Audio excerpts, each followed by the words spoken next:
రాజీవ్ గాంధీ వర్ధంతి సందర్భంగా ఇక్కడికి వచ్చిన డీసీసీ ప్రెసిడెంట్ మల్లికార్జున్ గారికి, గ్రంథాలయ చైర్మన్ గారికి, కైలాస్ సీనన్న గారికి, మిగతా పెద్దలందరికీ, కౌన్సిలర్లందరికీ నా నమస్కారం.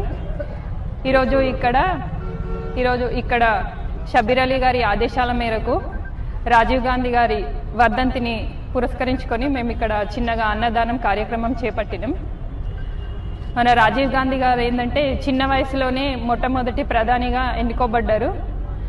అట్లాంటి గొప్ప మనిషి గురించి, ఆయన ఆశయాలను గురించి మనం ఈరోజు గుర్తు చేసుకొని ఆయన అడుగుజాడల్లో మనం నడుస్తూ ఆయనకి మనం ఇట్లా చిన్న నివాళి సమర్పిస్తున్నాం. మేము దేశం కోసం ఆయన సేవలని మనం గుర్తు చేసుకుంటూ ఇట్లా నివాళులు అర్పించడం చాలా గొప్ప విషయం, గొప్పగా భావిస్తున్నాం మేము.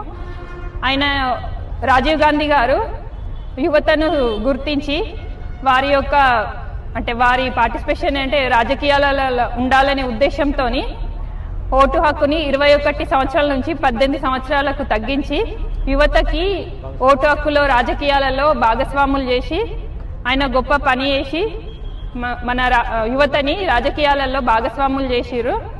అట్లాంటి గొప్ప మనిషికి ఆయన ఆశయాలను మనం ముందుకు తీసుకెళ్తే మన కాంగ్రెస్ పార్టీకి ఎంతో మేలు చేసిన వాళ్ళం అవుతాము. థ్యాంక్ యూ అందరికీ. రాజీవ్ గాంధీ, రాజీవ్ గాంధీ, రాజీవ్ గాంధీ.